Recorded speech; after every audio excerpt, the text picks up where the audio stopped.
A gravação foi iniciada. Obrigado, Hélio. Bom dia a todos.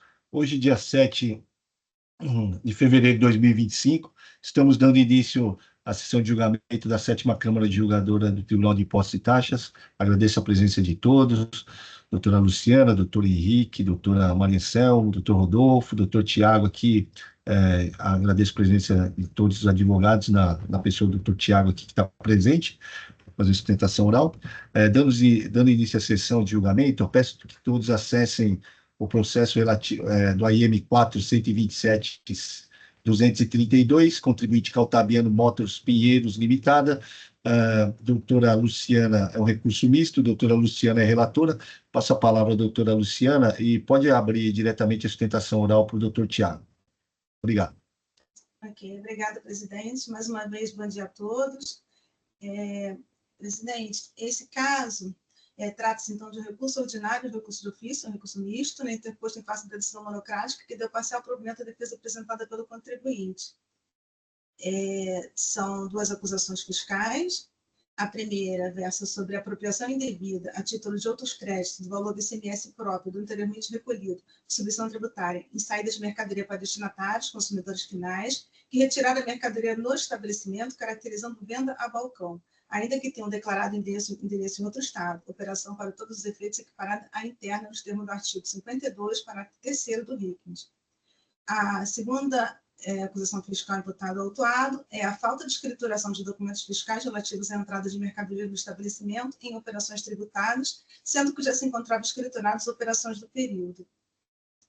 O juiz de primeiro grau ele converteu o julgamento em diligência para que o autor do feito se manifestasse acerca da alegação defensiva concernente à infração objeto do item 2 do AIM. O fisco se manifestou, né, às 236, no sentido de que, quanto ao item 2, né, verificamos, confissão de temas fazendários, que as notas fiscais objeto da autuação, exceto as do item 2.2, 2.5 e 2.10, não tiveram aceite do destinatário. E assim é de se considerar que o autuado, quando objeto da presente diligência, assiste razão. Portanto, ele entende que seriam mantidos os itens já confessados e deveriam ser cancelados os demais itens do item, os demais subitens do item 2. Adota a representação fiscal e o contribuinte se manifestaram sobre a diligência levada a efeito, e o órgão de julgamento, então, de primeiro grau, decidiu pela procedência parcial do lançamento fiscal, reduzindo a exação objeto do item 2, com suposta manifestação do fisco. Na decisão contrária, foi interposto o recurso de ofício. A representação fiscal promoveu diligência para nova manifestação da autoridade fiscal e se posicionou pelo não provimento do recurso de ofício interposto, por entender inexistir nos presentes autos prova da recusa das notas fiscais objeto dos itens 2 remanescentes ao pagamento. O autuado apresentou contrarrazões e interpôs recurso ordinário. E os autos foram levados, numa sessão anterior, a julgamento pela 9ª Câmara, que determinou a realização de diligência para nova manifestação da autoridade fiscal, considerando a existência de dúvida relativa à existência de saldo credor na escrita fiscal. E, então, foi proposto o julgamento foi convertido em diligência para que o fiscal se manifestasse conclusivamente, né, em relação a essa incidência de juros. A outra representação fiscal observou que, no caso em tela, né, o contribuinte teve realmente na referência de 11 de 2016 saldo credor, e a autoridade fiscal reconheceu, né, que na referência em tela, né, nesse período, né, de 2016, havia saldo credor, e assim os juros deveriam incidir apenas quando a observância do saldo devedor, ou seja, a partir de dezembro de 2016, e apresentou um novo demonstrativo.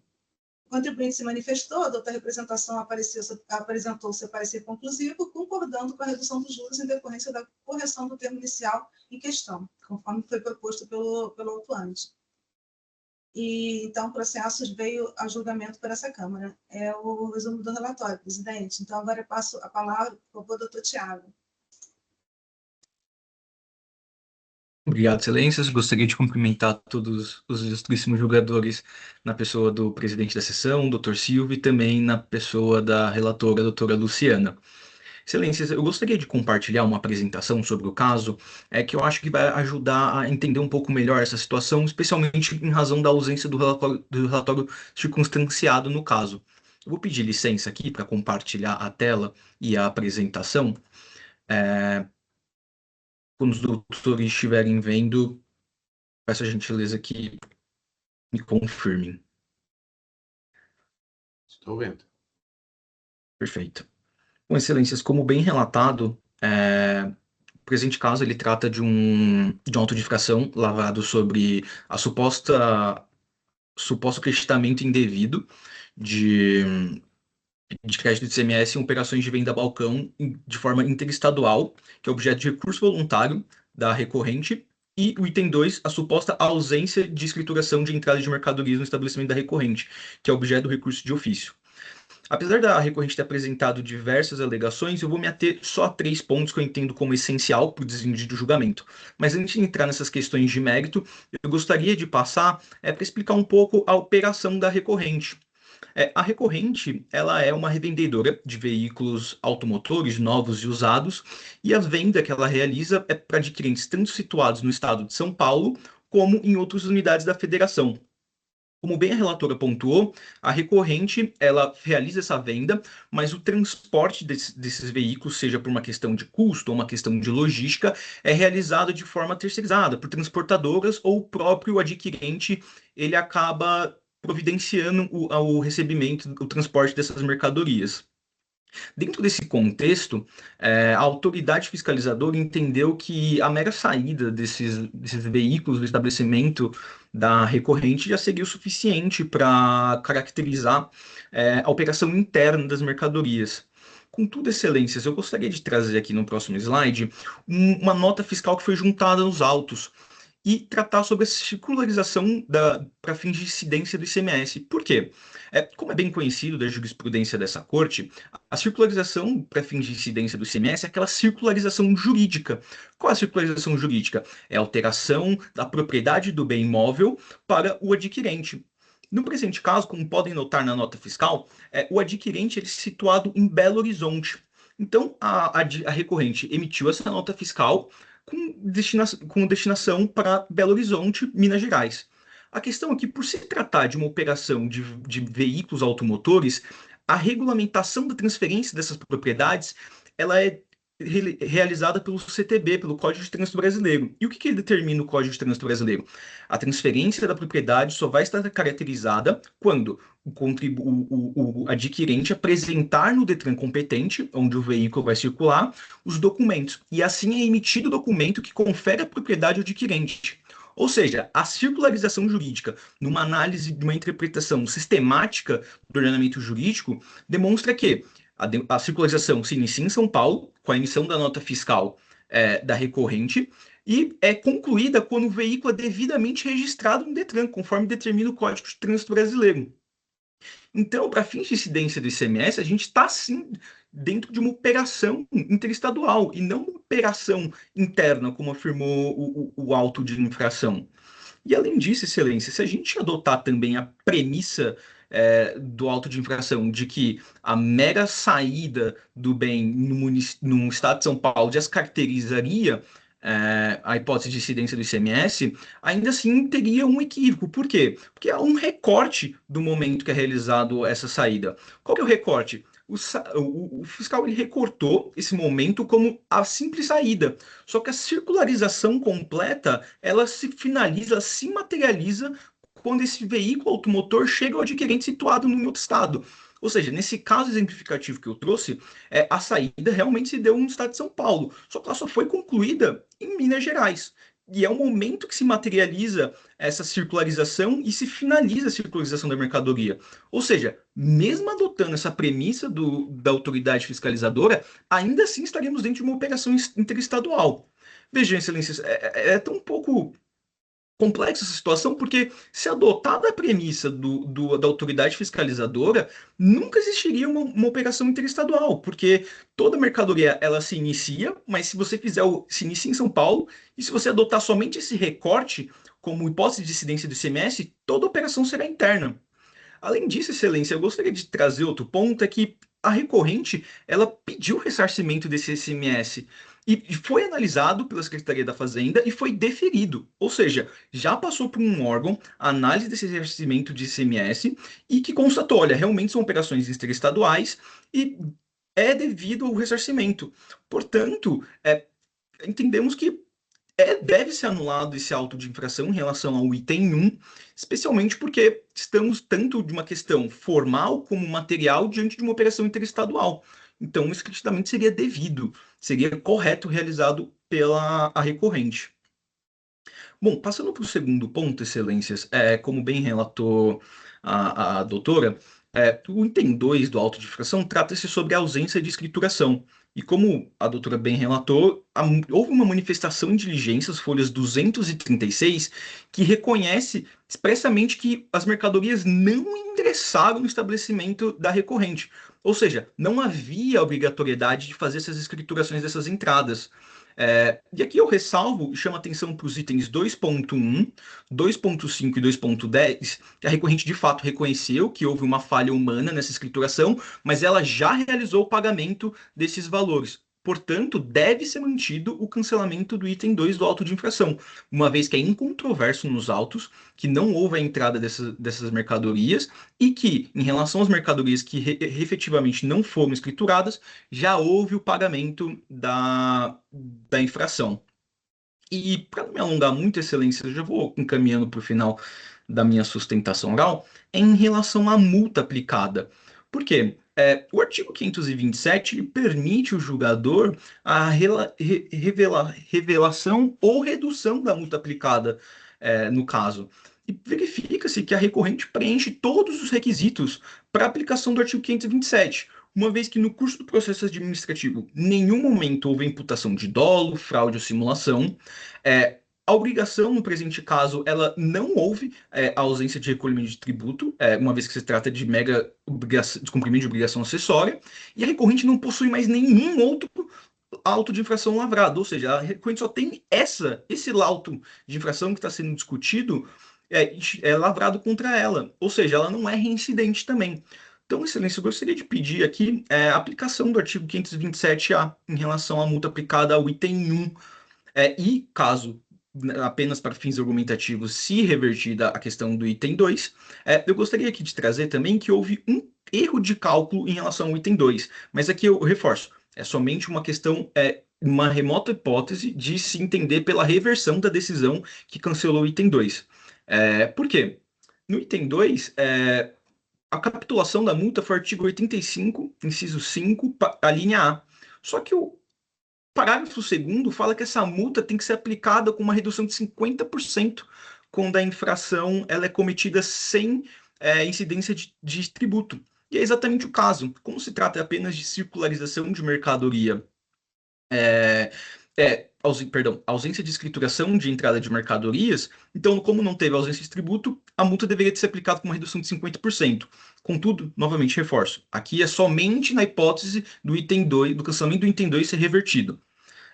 E por fim, já encerrando a minha sustentação oral, eu gostaria de relembrar também a aplicação da súmula 10 deste grande tribunal em relação ao recálculo do índice de juros. O auto de infração ele foi lavrado antes da alteração legislativa que previa a limitação dos juros à taxa Selic. Mas considerando o princípio da retroatividade benigna, a gente requer que seja recalculado esses juros e limitados à taxa Selic. Portanto, excelências, sintetizando aqui a minha apresentação e a sustentação oral, requer, portanto, o cancelamento do item 1 do auto de infração, uma vez que tanto materialmente como formalmente, e através de uma análise também da circularização jurídica como física para fins de hipótese de incidência do ICMS, estamos sim diante de uma operação interestadual, então a recorrente teria esse direito de acreditamento. A manutenção do cancelamento do item 2, uma vez que é fato incontroverso, que a recorrente não escriturou, não houve entrada dessas mercadorias no estabelecimento da empresa, logo não teria obrigatoriedade de escrituração, e subsidiariamente que seja reduzida a multa ou aplicado a súmula 10 deste regresso tribunal para realizar o cálculo dos juros ilimitados da taxa Selic.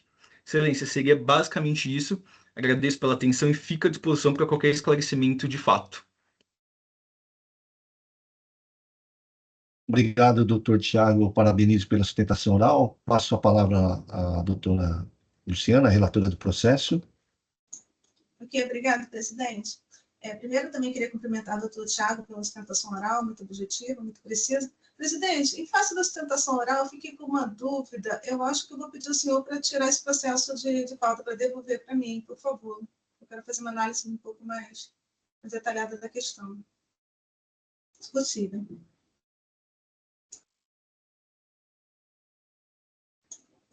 Está Sem fechado. áudio.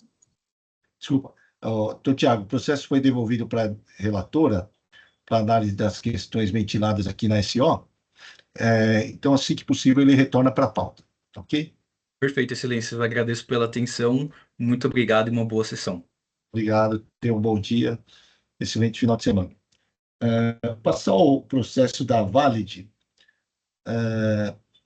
a IM 5023-420, Valid Soluções S.A., a doutora Maria Anselma é a relatora. Está presente para a sustentação oral a doutora Paula. Passo a palavra à doutora Maria Anselma. Pode abrir diretamente a palavra à doutora Paula. Fica à vontade. Pois não. Mais uma vez, bom dia. Peço a compreensão aí da minha demora. E, em nome da doutora Paula, eu cumprimento todos os presentes, os patronos presentes. Então, passar o relatório. Trata-se de recurso ordinário interposto pela autuada Vale de Soluções S.A., contra a decisão de primeira instância que julgou procedente o AIM. A infração é deixar de pagar o ICMS nos períodos de janeiro de 2019 a dezembro de 2020, por emissão de notas fiscais eletrônicas sem o destaque do ICMS em operações tributadas que considerou como não tributadas, conforme descrito em detalhes do relato circunstanciado, comprovado pelos seus documentos em anexo. A autuada apresentou tempestiva defesa, não houve manifestação fiscal. E as folhas 10.712 a 10.723, o julgador de primeira instância procedeu ao julgamento, a decisão, julgando procedente o AIM e ratificando a multa. A autuada interpôs recurso ordinário requerindo a reforma da decisão. O recurso foi admitido e, então, diante da sustentação oral, eu passo a palavra à doutora Paula. Eu acho que, para ficar um pouquinho mais claro, trata-se de cartões de crédito, doutora Paula, assim, né? Boa tarde não, bom dia a todos. Está acelerado. Tá acelerado, tô acordada desde cedo. Agradeço a disponibilidade de me receber para a sustentação. Eu gostaria de compartilhar também uma apresentação PowerPoint que só tem alguns pontos e eu acho que pode ficar mais para ilustrar melhor. Quando tiver, eu acho que já está aparecendo, certo? Está aparecendo. Está aparecendo já. Ah, tá. Enfim, aqui.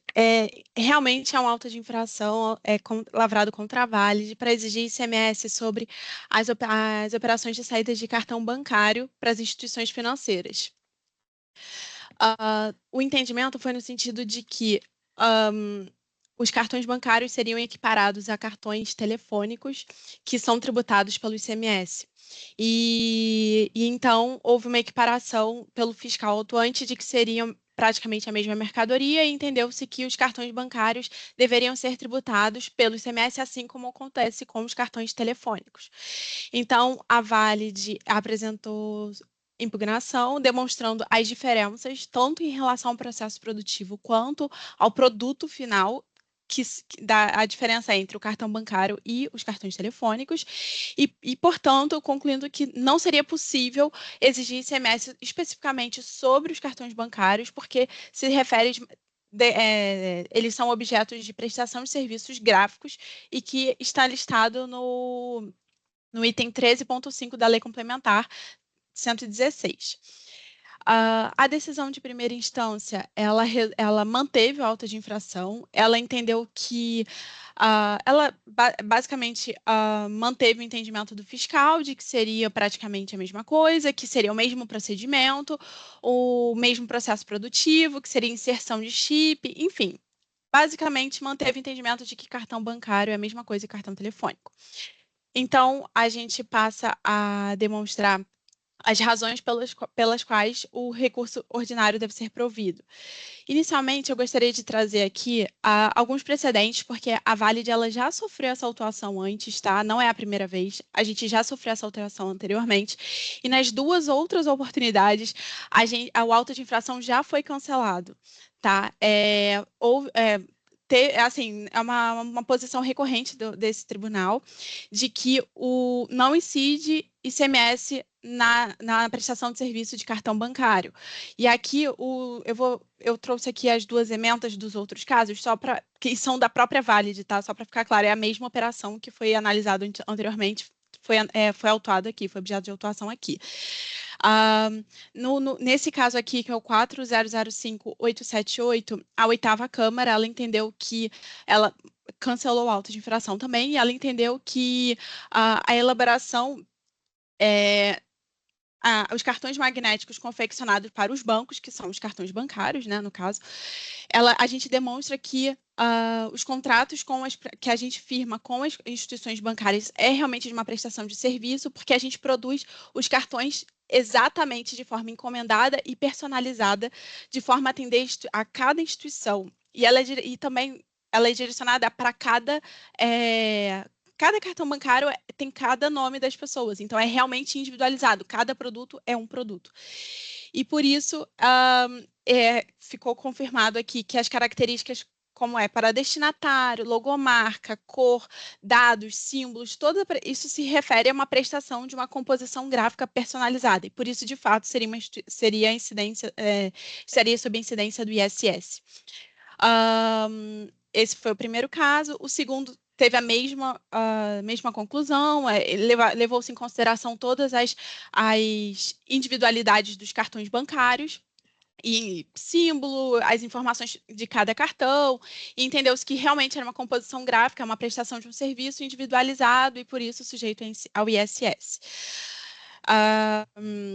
E aí, então, agora eu passo só a fazer um paralelo de qual seria, da onde vem essa incidência do ISS, por que a gente defende que para os cartões bancários seria o ISS nesse caso, porque para incidir o ISS, a gente tem que olhar qual é a natureza da obrigação, se a gente é a obrigação de dar ou de fazer, e a destinação dela, do bem, né? Se vai ser personalizada ou universalizada. No caso em tela que a gente está olhando para os cartões bancários, a gente entende que se enquadra no 1305, como eu havia dito ali em cima, que é a composição gráfica. Na composição gráfica, o serviço de composição gráfica ele se refere a impressos gráficos, fotocomposição, enfim, diversas coisas, exceto quando destinado. Só vai incidir o ICMS nessa composição se for destinado à operação de comercialização ou industrialização. E, em linha com a lista do ISS, tem uma decisão normativa de 4 de 2015 que entende da mesma forma. O ICMS não incide sobre as operações de impressos personalizados, promovido por indústria gráfica, desde que a personalização do impresso fique caracterizada pelo valor e pela natureza do material utilizado, não prepondere a circulação da mercadoria e o impresso seja destinado ao uso exclusivo do encomendante. E aqui, nesse caso, a gente está exatamente em linha com a decisão normativa do CAT 04 e também em linha com a lista do ISS. Os cartões bancários aqui são personalizados, não tem circulação de mercadoria, eles não são objetos de venda do banco, o banco não vende para ninguém, realmente é a atividade simplesmente é uma concessão, não é vendido, e por isso a gente entende que não incide o ICMS.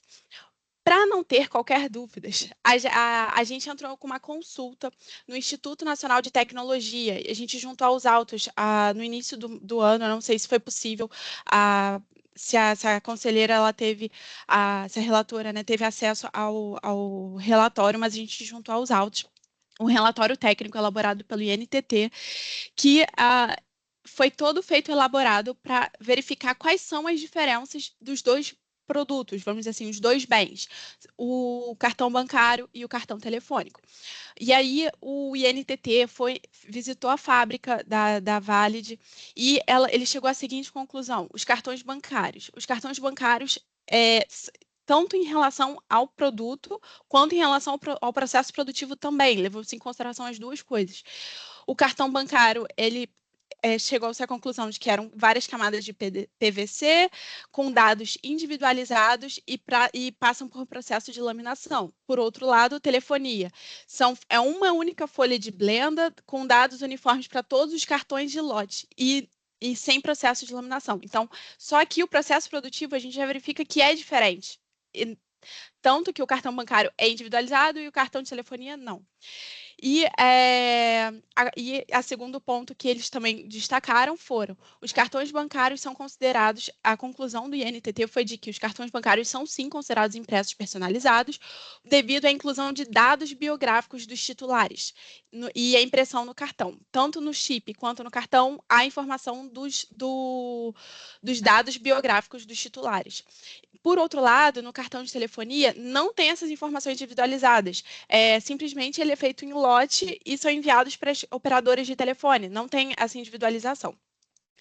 Então, aqui a conclusão que o INTT trouxe sobre esse caso é de que os cartões bancários cumprem os requisitos técnicos de qualificação como impressos personalizados, e aqui ele passa por todo o processo que ele entende, né, que o INTT entende que seria necessário para personalização, enquanto que a conclusão dele é que os cartões de telefonia não podem ser classificados tecnicamente como impresso personalizado, uma vez que não imprime nem grava nenhum dado individualizado referente às pessoas físicas, que serão as futuras titulares dos cartões telefônicos.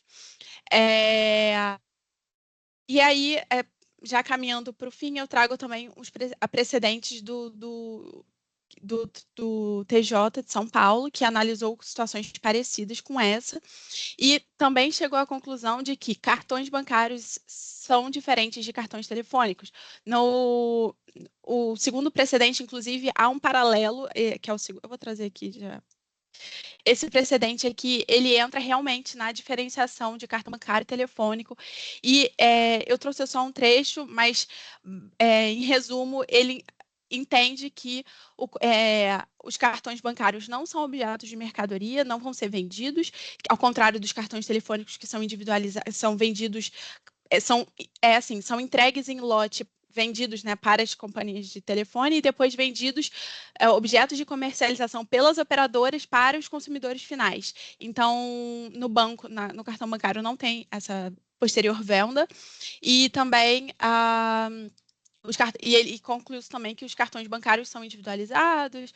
Estou repetitiva, mas é porque eu acho que basicamente essa é a discussão, e aí o cartão bancário, de fato, cada cartão vai ter o nome do titular, um número específico, dados específicos quanto à validade, cada cartão é um cartão mesmo, e tem dados específicos do titular.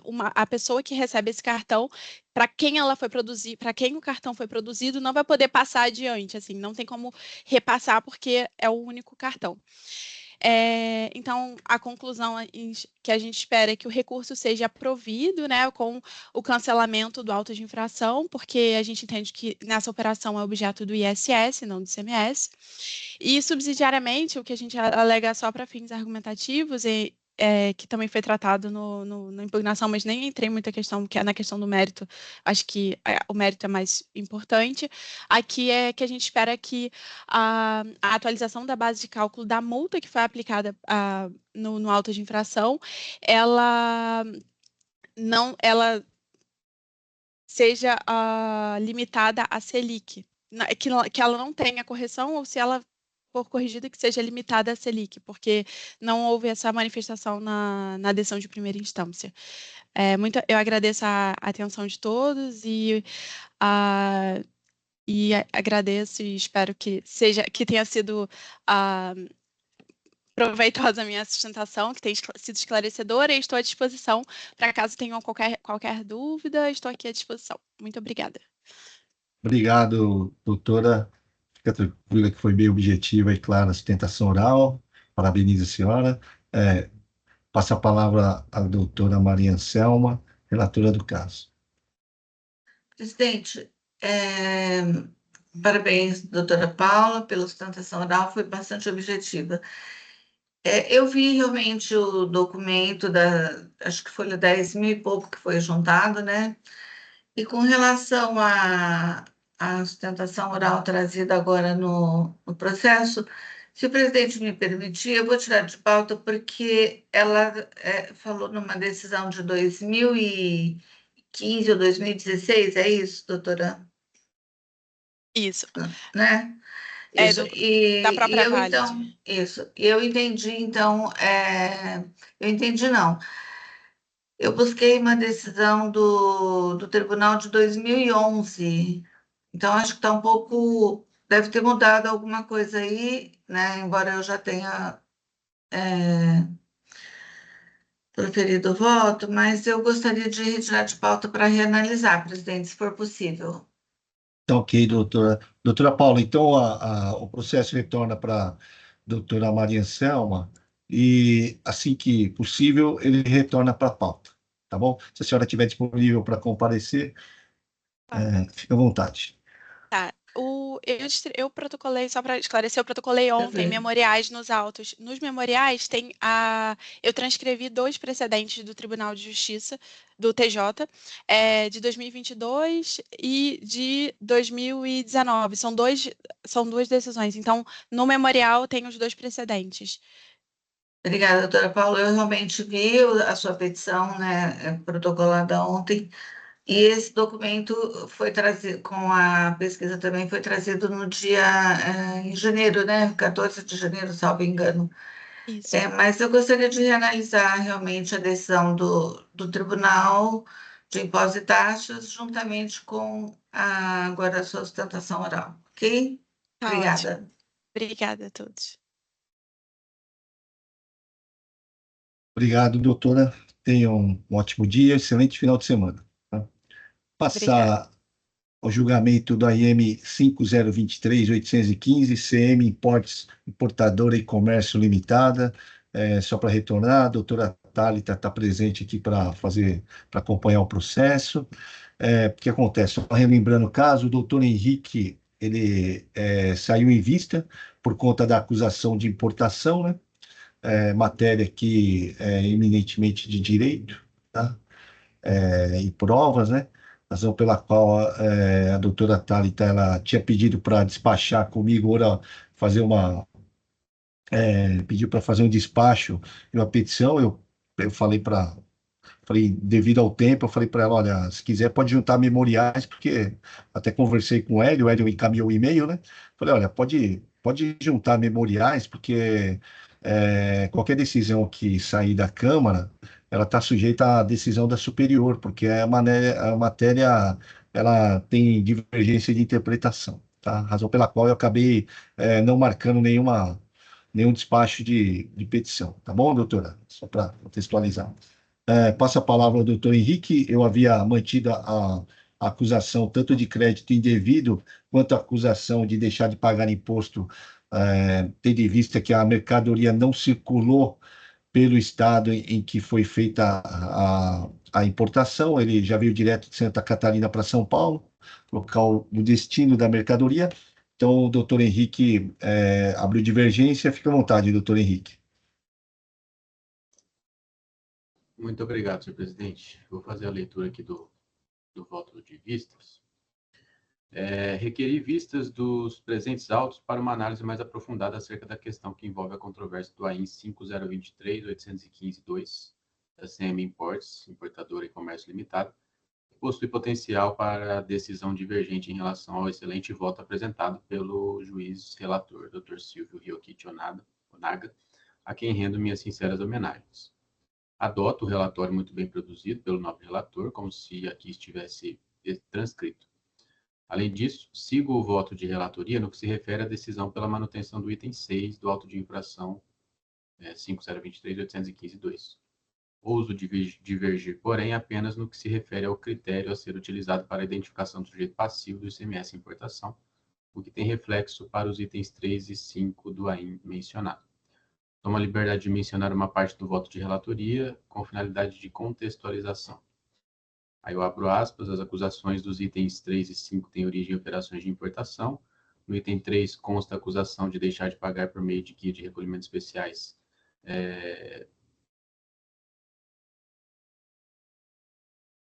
Isso, perdão. No item 3, consta a acusação de deixar de pagar por meio de guia de recolhimentos especiais no período de janeiro de 2020 a dezembro de 2021, referente à importação de mercadoria estrangeira através de declarações de importação, devido até o momento do desembaraço aduaneiro de mercadorias importadas do exterior.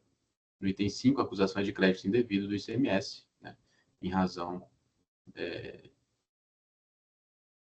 do recebimento da mercadoria em seu estabelecimento em supostas operações interestaduais de transferência de mercadorias entre o importador estabelecido em Alagoas e o contribuinte estabelecido em São Paulo, sendo que as mercadorias jamais transitaram por aquele estado, haja vista que o conhecimento de transporte indica, como mencionou o Dr. Silvio, o município de Itapuã como origem e o município de São Paulo como destino, decorrente de operação de importação de mercadoria estrangeira com suposta entrada em Alagoas e posterior transferência para São Paulo, sem que haja conhecimento de transporte para aquele estado e daquele estado para o estado de São Paulo.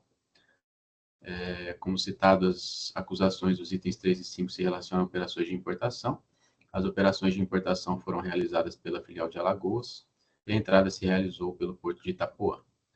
A recorrente explica que decidiu importar pela filial de Alagoas, pois, abre aspas, escolheu o benefício concedido pelo Estado de Alagoas por meio da Lei Estadual 6410 de 2003, regulamentada pelo Decreto 1738 de 2003. Fecha aspas. O fisco entende que o ICMS deveria ser recolhido ao Estado de São Paulo, pois as mercadorias não transitaram pelo Estado de Alagoas, foram remetidas diretamente do Porto de Santa Catarina para São Paulo. Também foi glosado o crédito de origem da nota fiscal de transferência de mercadoria de Alagoas para São Paulo. Muito bem. Resumindo aqui, no caso, as provas demonstram que as mercadorias não transitaram pelo estado de Alagoas. Cito o exemplo dos conhecimentos de transporte eletrônico juntados às folhas 2603 e 2620, que demonstram que as mercadorias saíram de Santa Catarina diretamente para São Paulo. O fato de constar informalmente que as importações ocorreram por encomenda não implica necessariamente que o ICMS deva ser recolhido ao estado de Alagoas. A definição do sujeito ativo deve levar em consideração a particularidade do caso.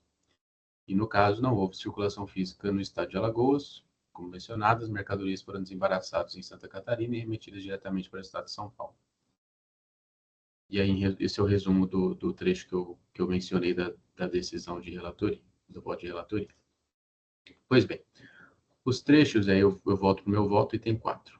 Pois bem, os trechos retirados do voto de relatoria dão conta de que a controvérsia repousa em se decidir entre o critério da circulação física das mercadorias ou o critério da destinação jurídica dos bens, a fim de se definir o sujeito passivo da obrigação tributária relacionado ao ICMS importação e, assim, a quem o tributo estadual seria devido.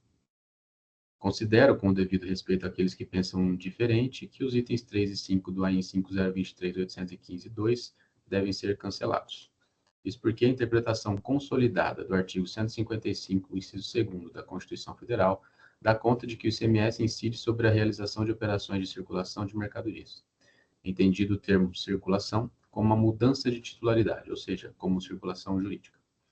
Em que pese a Lei Complementar 87 de 96 ter expressado em seu artigo 11, inciso 1º d, um critério de circulação física das mercadorias, se nos ativéssemos a leitura literal do dispositivo em questão, estaríamos agindo em afronta ao 155.2 da Constituição Federal. Sendo, portanto, a circulação jurídica das mercadorias o critério que melhor mantém a coerência do ordenamento jurídico vigente, a fim de se identificar o sujeito passivo do ICMS em importação, devemos olhar para aquele que realizou a operação de importação, em nome próprio, com capacidade econômica para tanto, e sem qualquer intuito fraudulento ou simulatório. Especialmente nos casos de importação direta, como nos autos, o importador direto é aquele que realiza o fato imponível que operacionaliza a circulação a quem se destina a propriedade das mercadorias importadas. Neste caso, os documentos demonstram que quem realizou as operações de importação foi a filial de Alagoas, tendo posteriormente retransmitido a propriedade das mercadorias importadas ao contribuinte localizado no estado de São Paulo. Além disso, consta dos autos que a empresa de Alagoas também realiza operações próprias de revenda, o que reforça a ausência de comportamento fraudulento ou simulatório. Some-se a isso o fato do nosso ordenamento jurídico permitir a figura da remessa simbólica, de modo que não prejudica o direito do contribuinte o fato das mercadorias terem sido desembaraçadas em Santa Catarina e enviadas fisicamente, diretamente ao Estado de São Paulo, sem passar fisicamente pelo estabelecimento de Alagoas. Entendo, portanto, que, neste caso concreto, o contribuinte agiu dentro da liberdade de planejamento que a lei lhe concede, estando as operações válidas, o tributo recolhido ao Estado competente e os créditos apropriados de maneira correta. Por isso, pedindo vênias ao respeitável juiz relator, voto por cancelar os itens 3 e 5 do AIM analisado, mantendo-se o item 6. E é desse modo como eu voto, senhor presidente. Obrigado, doutor Henrique. Como já havia dito, a matéria é controversa, eu abro para discussão. Presidente, Pois não, doutora Luciana? eu queria parabenizar o doutor Henrique, o senhor pelos excelentes votos, e eu queria pedir permissão para juntar um voto de preferência, para colocar meu posicionamento acerca da matéria. Fique à vontade, doutora, só fazer o pedido. Ok, já solicitei.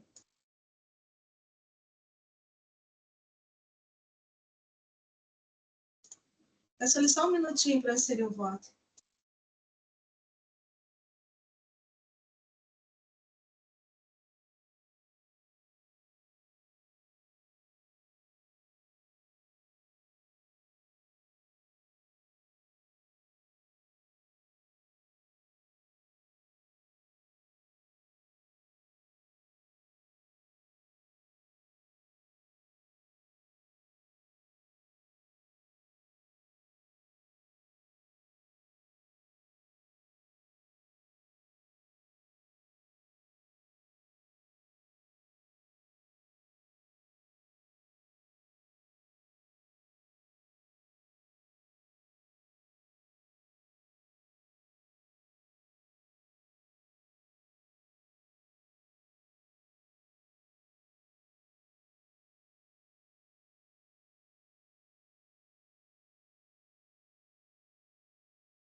Ok, presidente, voto inserido.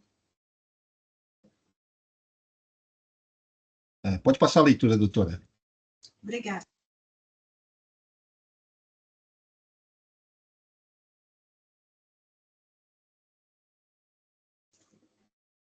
Pedi preferência dos presentes autos para apresentar meu entendimento acerca da questão posta, que já foi objeto do voto de relatoria apresentado pelo doutor Silvio, e de vista do doutor Henrique, aos quais rendo minhas sinceras homenagens. Por brevidade, adoto bem elaborado o relatório do voto de relatoria e anoto que o objeto das minhas considerações são as acusações fiscais relatadas nos itens 3 e 5 do AIM. Como bem observou o nosso relator, as acusações dos itens 3 e 5 se relacionam às operações de importações. As operações de importações foram realizadas pela filial de Alagoas e a entrada se realizou no porto de Itapuá, em Santa Catarina. O nobre relator também destacou que as razões recursais repousam precisamente no quanto decidido pelo STF, tema 520, e que o fato de constar informalmente que as importações ocorreram por encomenda não implica necessariamente que o ICMS deve ser recolhido ao Estado de Alagoas. A conclusão firmada foi no sentido da manutenção das referidas exigências fiscais, uma vez que demonstrado que não houve circulação física no Estado de Alagoas. Não obstante, o juiz com vista abre discordância por entender que a circulação jurídica das mercadorias seria o critério que melhor manteria a coerência do sistema jurídico vigente. Cumprimento os nobres juízes pelo brilhantismo dos votos preferidos, pedindo vênias para tecer algumas considerações, no intento de fomentar ainda mais o debate acerca da matéria. Relembro aqui as ponderações que fiz em caso similar, nos autos do AIM 41.28.860, recentemente julgado por esta 7ª Câmara Julgadora, e entendo oportuno retomá-las.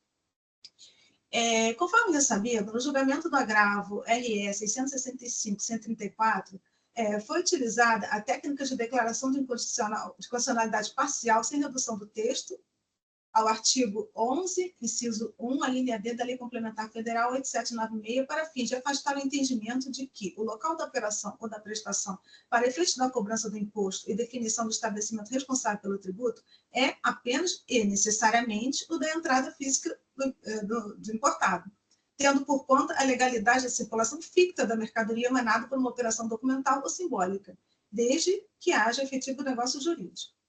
No caso, como bem observou o ilustre relator, não houve circulação física no estado de Alagoas, tendo visto que a declaração que consta no apelo recursal de que decidiu importar pela filial de Alagoas que escolheu o benefício concedido por esse estado.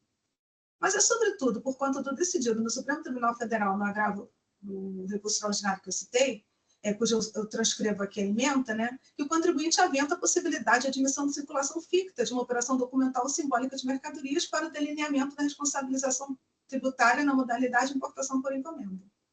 A partir disso, transcreva a ementa e os trechos da resposta à consulta tributária número 22.690 de 2020, já exarada no contexto da citada decisão do Supremo Tribunal Federal em sede desse recurso extraordinário. E aqui a par disso, né, eu também trago o trecho do voto do ministro Edson Fachin, também reproduzo aqui, e digo que, na perspectiva acima traçada, a existência de aspectos específicos relativos à situação fática permitiria que a norma posta no artigo 11, inciso 1 da linha D da Lei Complementar 796 fosse interpretada de forma a se considerar a circulação simbólica das mercadorias como aspecto material do fato gerador do imposto, critério jurídico. Dentro dessa linha de entendimento, a circulação simbólica das mercadorias em operação de importação por encomenda pode configurar o aspecto material do fato gerador do ICMS importação, desde que juridicamente legítima e escrituralmente identificável. Avançando na análise da tese, tem que nas operações de importação por encomenda, com a revenda das mercadorias para adquirente em outro estado, sem que ocorra o ingresso físico no estabelecimento do importador, são aperfeiçoados dois fatos geradores. O primeiro, no desembaraço aduaneiro das mercadorias, com a sua entrada simbólica no estabelecimento do importador. O segundo, a saída ficta das mercadorias em operação interna interestadual iniciada na repartição alfandegária com destino ao encomendante. Ademais, é extremo de dúvidas que a circulação simbólica de mercadorias ostenta a natureza documental e, como tal, deveria ser tratada. Assim, considerando que a circulação simbólica das mercadorias reside em comprovação fundamentalmente de natureza documental, para consubstanciar a hipótese a preço, o estabelecimento importador deve, primeiro, emitir e escriturar documentos fiscais relativos à entrada simbólica das mercadorias em seu estabelecimento. Emitir e escriturar documentos fiscais referentes às saídas fictas, vendas de mercadorias importadas, cujas saídas ocorram no receita alfandegária da repartição alfandegária, onde se processou o desembaraço aduaneiro, com destino ao estabelecimento do comprador, sem transitar pelo estabelecimento do importador. CFLP 5106 e 6106. Evidencia-se, então, que a controvérsia dos autos, examinada por este ângulo, fica restrita ao exame do acervo probatório. Todavia, a compulsão do acervo probatório dos autos, o que ressai, por um lado, é a inocorrência de entradas físicas das mercadorias no estabelecimento importador, localizado no estado de Alagoas. Lado outro, não localiza prova documental a demonstrar a circulação ficta das mercadorias importadas pelo estabelecimento do importador, emanada de uma operação documental ou simbólica, na linha de entendimento firmada pelo STF, no agravo do recurso extraordinário 65.134. E aqui eu trago, então, um trecho, né, da resposta da consultoria tributária 4125 de 2014, em que explicita, né, a necessidade dessa comprovação documental das operações simbólicas. A partir disso, também dou realce aqui a cláusula primeira do ajuste CINEF 3 de 1994, e assim, a toda evidência, documentos juntados no intento, né, de demonstrar a legitimidade comercial e econômica das operações de importação, por si sós não são hábeis a consubstanciar a aventada hipótese de entrada simbólica das mercadorias no estabelecimento importador. Eu transcrevo novamente aqui o trecho do voto do tema 520, na circulação ficta emanada de uma operação documental ou simbólica de mercadoria. Isto porque a inexistência da demonstração de que o estabelecimento importador emitiu e escriturou documentos fiscais relativos a entradas simbólicas de mercadoria em seu estabelecimento, prova documental da circulação ficta ou simbólica da entrada de mercadorias, faz cair no vazio a pretensão de admissão, no caso concreto, do critério da circulação simbólica para o delineamento da responsabilidade tributária na modalidade de importação por encomenda, porque não há nada que sustente tal anseio. Deve prevalecer, portanto, a tese acusatória. A entrada física das mercadorias importadas ocorre no estabelecimento paulista, de forma que o imposto relativo à operação de importação de mercadoria no exterior deve ser recolhido em favor do estado de localização do encomendante, São Paulo. E aqui eu faço um quadro, né, que eu demonstro o contexto jurídico da LIDE sob o meu entendimento. Né? Então, na controvérsia dos autos, né, no contexto acusatório, o que se diz que o artigo 11, né, então seria a circulação física, artigo 11, inciso 1, a linha D da Lei 8796. E aí eu vou para o contexto fático. A demonstração da ocorrência da circulação física das mercadorias pelo estabelecimento portador? Não, não há. E passo, então, ao contexto jurídico defensivo, entendimento firmado no julgamento do agravo da linha RS 665-134, circulação física ou simbólica. Ficta, desculpa, tenho que corrigir aqui. A demonstração da circulação documental simbólica das mercadorias pelo estabelecimento importador? Também não há.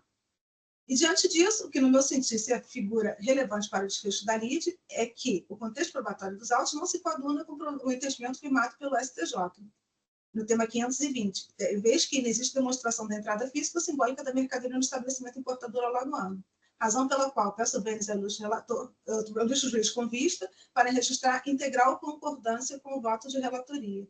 Então, esse é o meu posicionamento, doutores. Só peço, presidente, que abra a edição do voto só para corrigir aqui o erro de digitação. Obrigada.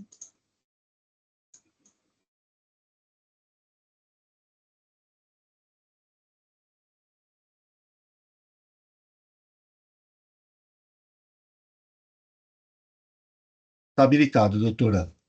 Eu fiz uma preferência também para incorporar as razões trazidas pela doutora Luciana ao meu voto, tá? Então, estou mantendo o meu voto acrescido das considerações da doutora Luciana. Enquanto a doutora Luciana faz a alteração, eu abro para discussão. Doutora Thalita está presente, para fazer algum esclarecimento. Doutora Maria Anselmo gostaria de se manifestar. Presidente, diante do brilhantismo, né, de todos os votos, eu entendo da mesma forma e acredito que deva, assim, com certeza foi bastante analisado, tanto pelo relator quanto para a doutora Luciana, que eu, então, os acompanho. Eu entendo, assim, que realmente, assim, é uma matéria de direito, sim, mas eu acredito, assim, que o que me demonstra, assim, no contexto todo, de que realmente a análise feita tanto pelo senhor relator, quanto pela doutora de preferência, realmente procede à decisão. Ok, doutora, estou encerrando os debates, verificando o quórum.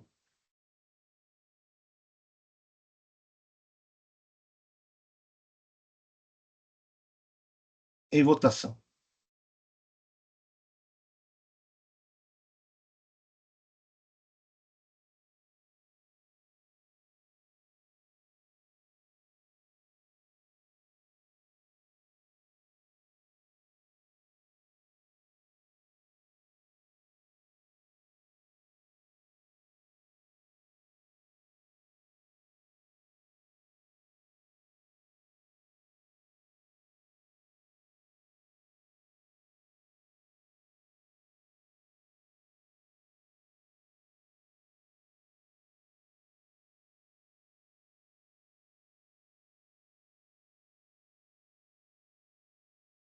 Doutora Thalita, pois não?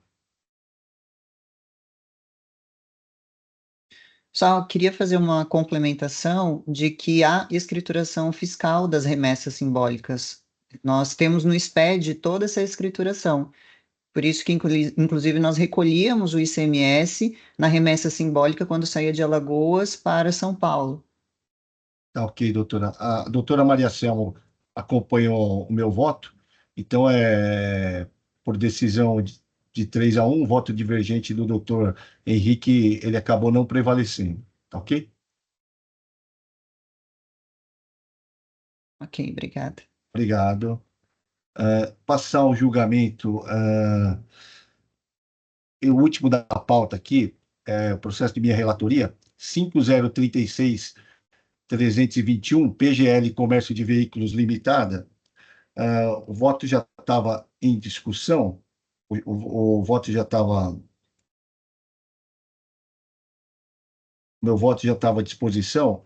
Eu vou ultrapassar a leitura do relatório e vou passar diretamente à leitura do voto, tendo em vista a inexistência de sustentação oral, tá? o item 6, a partir do item 6. Trata-se de recurso ordinário interposto contra a decisão de primeira instância que manteve integralmente o AIM que contém 3 acusações de deixar de pagar ICMS. Para contextualizar as acusações, transcrevo parte do relatório circunstanciado de folhas 8 a 9. Diz o relatório. Foi constatado que o contribuinte se dedica à atividade de comércio varejista de automóveis, principalmente caminhonetes e utilitários novos, que são revendidos em licitações públicas para prefeituras e órgãos públicos municipais, na sua maioria.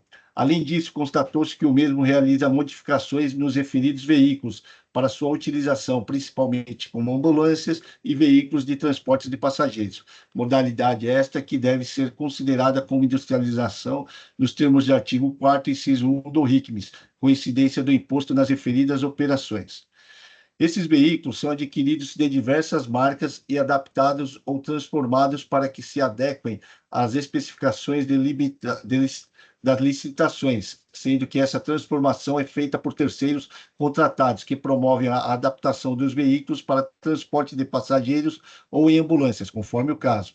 Verificou-se também que os veículos são, na sua grande maioria, adquiridos diretamente da fabricante, sobre a modalidade venda direta ao consumidor, prevista no convênio ICMS 51 de 2000, de forma que todos tiveram o correspondente ICMS retido anteriormente por substituição tributária. Em relação aos trabalhos fiscais realizados, informamos inicialmente que foram enviadas aos contribuintes notificações número tais, onde solicitou-se que este apresentasse o relacionamento entre as notas fiscais de vendas dos veículos revendidos e transformados, com as respectivas notas fiscais de aquisições dos mesmos. O contribuinte atendeu às notificações, tendo apresentado, em resposta, a relação que consta no arquivo 090, a resposta do contribuinte, e anexo ao presente AIM. Esclarecemos que foi encaminhado pelo contribuinte planilha Excel, onde o mesmo demonstra, pelo número do chassis, a movimentação de compras e vendas desses veículos. Esclarecemos ainda que foi enviada ao contribuinte a notificação número tal, contendo a autenticação eletrônica dos arquivos enviados pelo contribuinte e recebidos pelo fisco. Com base na análise desta planilha e após a análise dos documentos fiscais de entrada e saída dos veículos e da sua respectiva escrituração fiscal, foi constatado que não houve qualquer destaque do ICMS sobre o valor acrescido a estes veículos, em razão da sua transformação/modificação. Desta forma, foram apuradas as irregularidades abaixo relacionadas. 1. Em relação ao item 1, conforme consta no relato, apurou-se a falta de pagamento de ICMS sobre o valor acrescido, correspondente à transformação dos veículos adquiridos de fabricantes e revendedores de veículos, já com ICMS-ST retido anteriormente, os quais foram vendidos para pessoas físicas e jurídicas paulistas de direito público, prefeituras e fundações, que não corresponde simplesmente à inclusão de margem de lucro na venda, já que ocorreu a transformação/modificação da espécie da mercadoria vendida, veículos fabricados originais, em ambulâncias ou veículos especiais, conforme apurado demonstrativo 1, anexo ao presente AIM e comprovado pelos documentos juntados. 2. Em relação ao item 2, constatou-se que o contribuinte deixou de pagar imposto no período de abril de 2019 a setembro de 2020, relativo a operações interestaduais, saídas tributadas como se fossem não tributadas.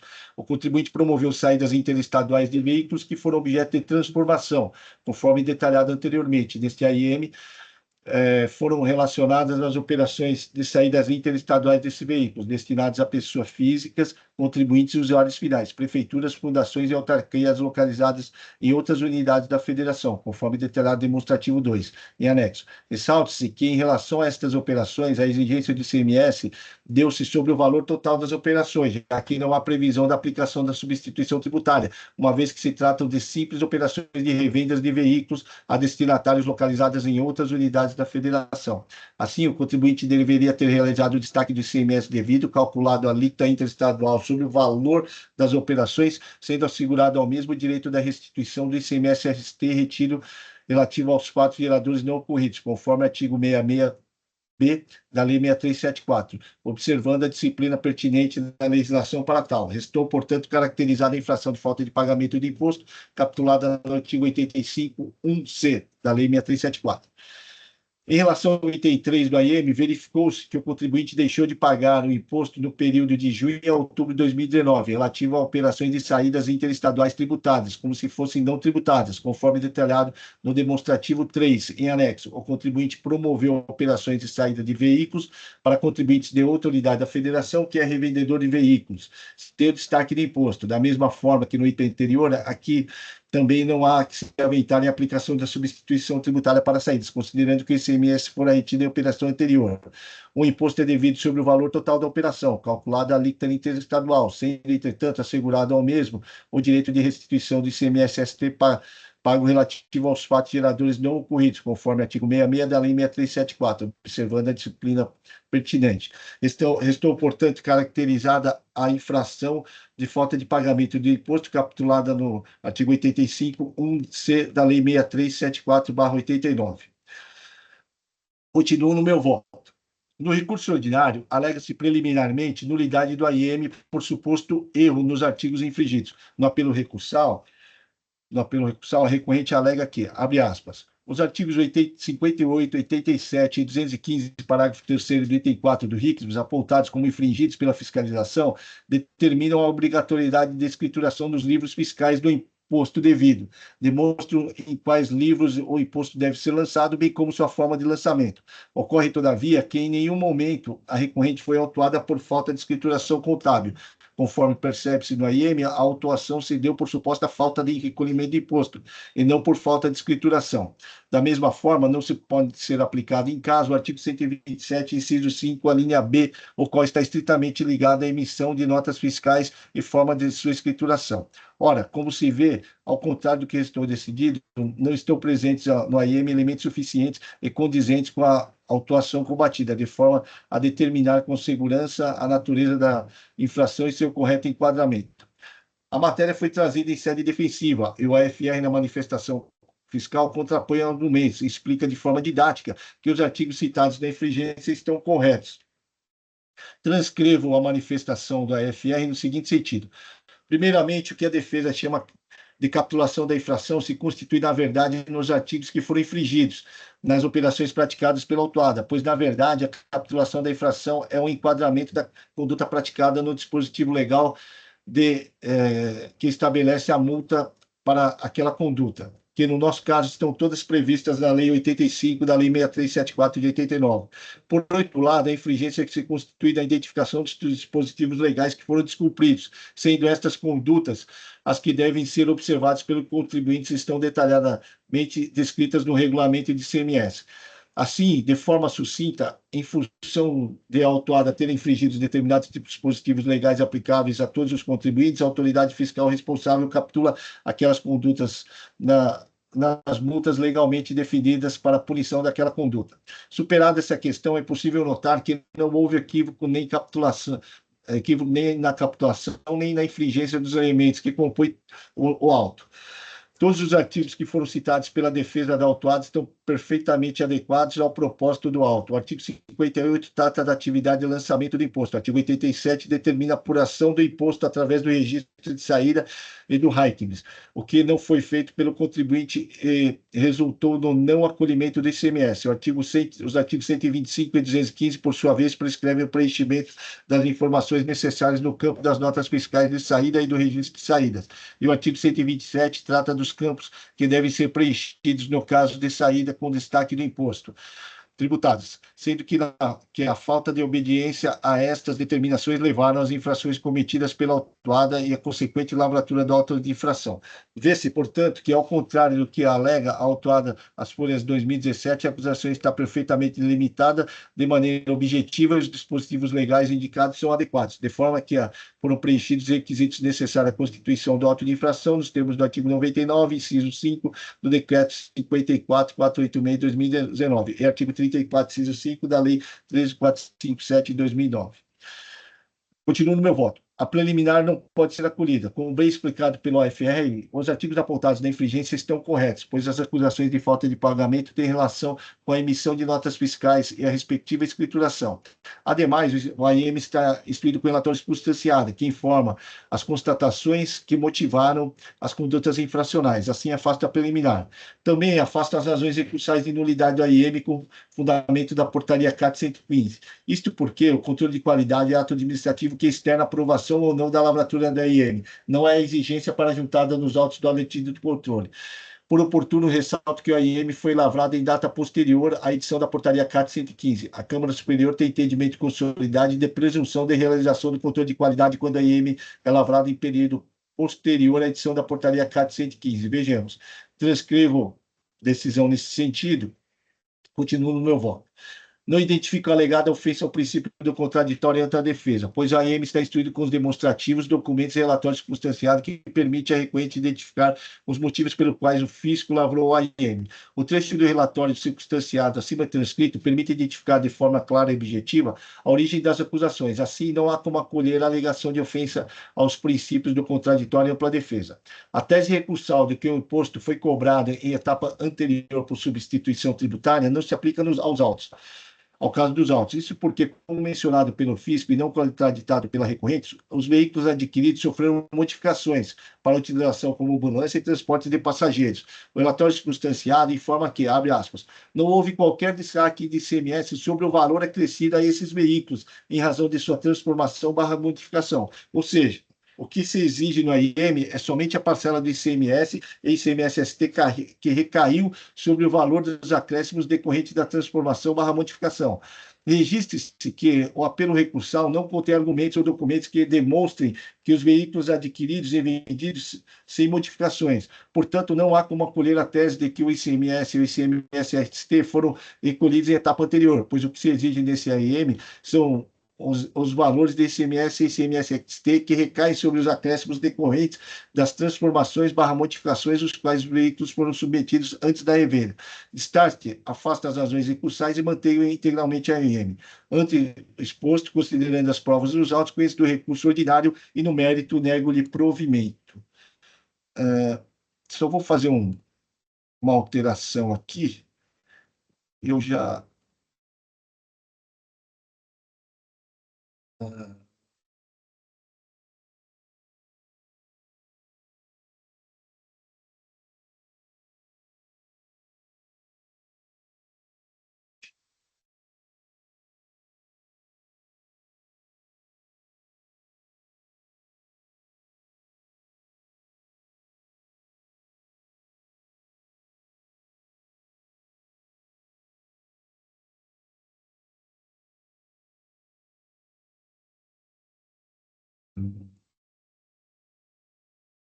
Já fiz vou fazer só o registro do voto e eu já abro para discussão.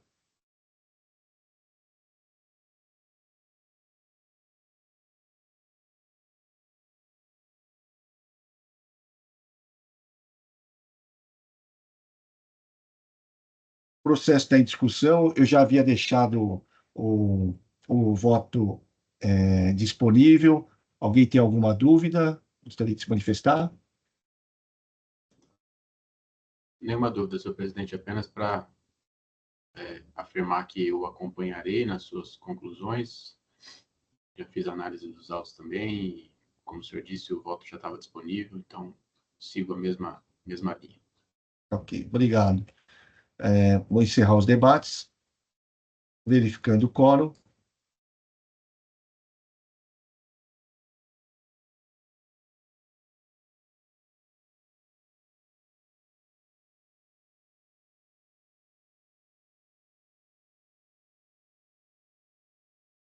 Em votação.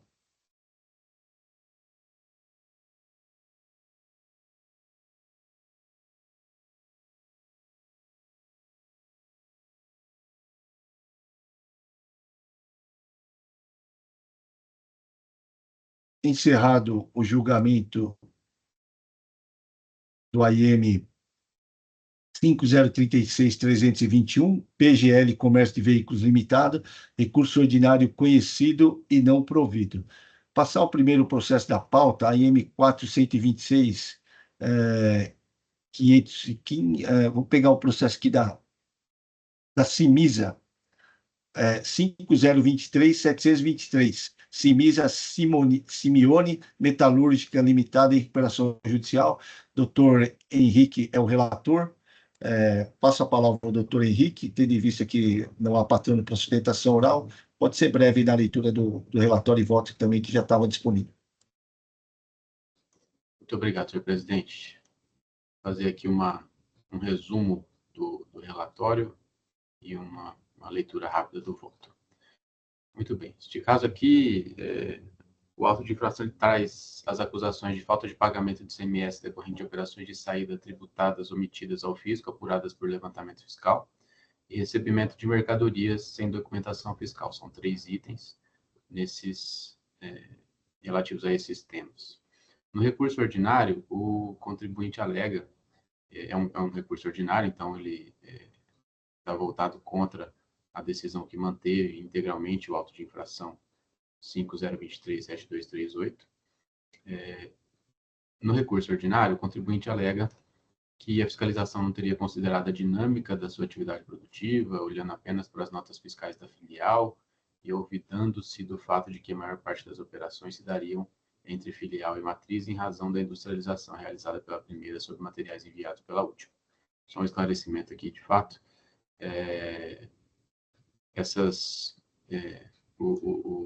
Os itens do auto de infração se referem ali à filial da empresa autuada. Essa filial foi baixada voluntariamente, a empresa autuada está em recuperação judicial e a filial foi baixada voluntariamente, então a matriz ela está responsabilizada pelas obrigações tributárias do período levantado aqui em relação à atuação da filial. A empresa também alega que não incidiria ICMS nas transferências entre os estabelecimentos, nos termos do que decidiu o STF na ADC 49, que as operações de saída da filial para a matriz foram escrituradas nos registros fiscais ICMS. Alega que a fiscalização baseou-se em mera amostragem, insuficiente para demonstrar a realidade das operações. Alega também que teria ocorrido a confusão patrimonial entre matriz e filial após a 19ª alteração contratual, que ela traz aos autos, inexistindo circulação física ou jurídica de mercadorias, mas sim essa confusão patrimonial. Não teria havido circulação física das mercadorias, uma vez que a matriz passou a ocupar o mesmo endereço da antiga filial. Foram desconsideradas as provas apresentadas pelo contribuinte, dando prevalência à presunção do 509A, mas é do 509. Enquanto existentes ambos os estabelecimentos de matriz e filial, não haveria necessidade de emissão de notas fiscais, pois o traslado das mercadorias se dava dentro do mesmo município, em trajeto de apenas 1,6 km. Houve desrespeito ao contraditório e ampla defesa pelo indeferimento de produção de prova pericial. Há necessidade de relevação ou redução da penalidade aplicada nos termos do artigo 92 da 6374 de 89, e o julgamento deveria ser convertido em diligência para a produção de novas provas, especialmente a prova pericial.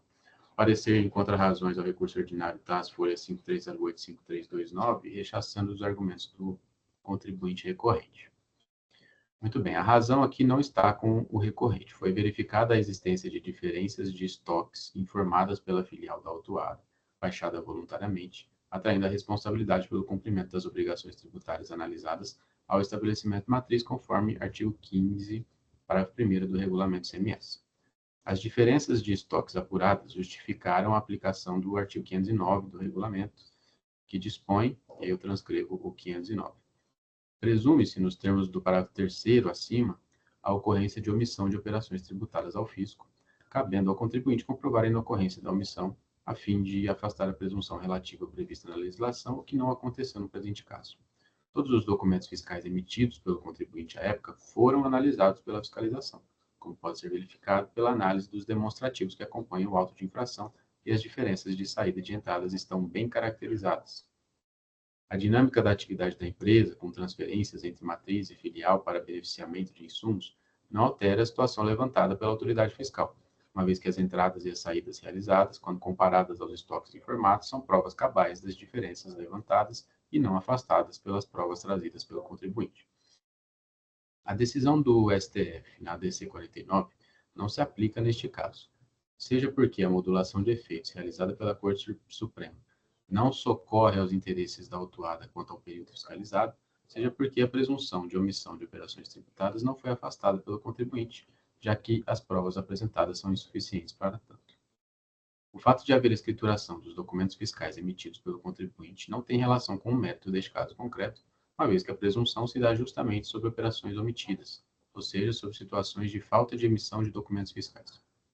A alegação de confusão patrimonial em razão de alteração contratual não é suficiente para afastar a responsabilidade legalmente atribuída ao estabelecimento matriz pelas obrigações tributárias inadimplidas pela filial após a baixa do estabelecimento secundário. Sobre os pedidos de produção de novas provas, o artigo 19 da 13457 de 2009 veda sua apresentação após a defesa, fora das hipóteses previstas, o que seria exatamente o caso dos autos se deferidos. Não há afronta ao contraditório e ampla defesa, portanto. Além disso, mesmo estando os estabelecimentos matriz e filial localizados na mesma cidade e endereços muito próximos, a emissão dos documentos fiscais é indispensável. E também nos casos em que as operações se deram, entre aspas, no mesmo endereço, o mesmo raciocínio se aplica. Não há autorização legal de realização de operações de circulação de mercadorias sem a emissão dos respectivos documentos fiscais e o cumprimento das demais obrigações acessórias.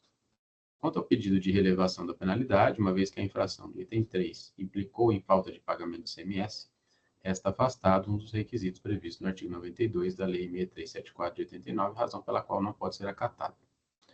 Diante do exposto, eu conheço do recurso ordinário e a ele nego provimento para manter a decisão recorrida e, consequentemente, íntegro o AIN 50237238, e assim como o voto. O processo já está em discussão. Eu já tinha adentrado ao processo e ao voto do doutor Henrique, eu concordo integralmente com ele. Passo a palavra aos demais, caso alguém tenha alguma dúvida, fique à vontade.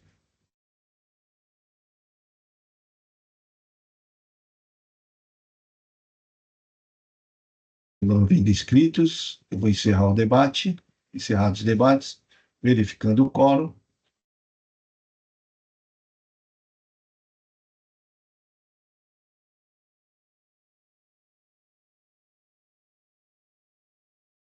Em votação.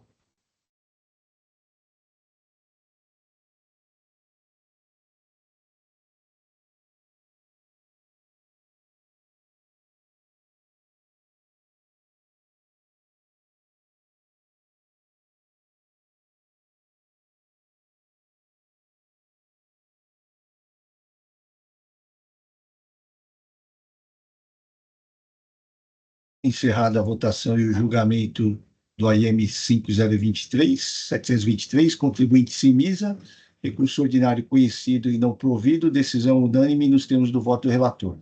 Passar ao último processo da pauta, AIM 4.126.515, EBD, Engenharia do Brasil, limitada, a doutora Luciana, ela é relatora, é um recurso misto, considerando a existência de advogado para sustentação oral. Passo a palavra à doutora Luciana, que pode passar a leitura do voto também.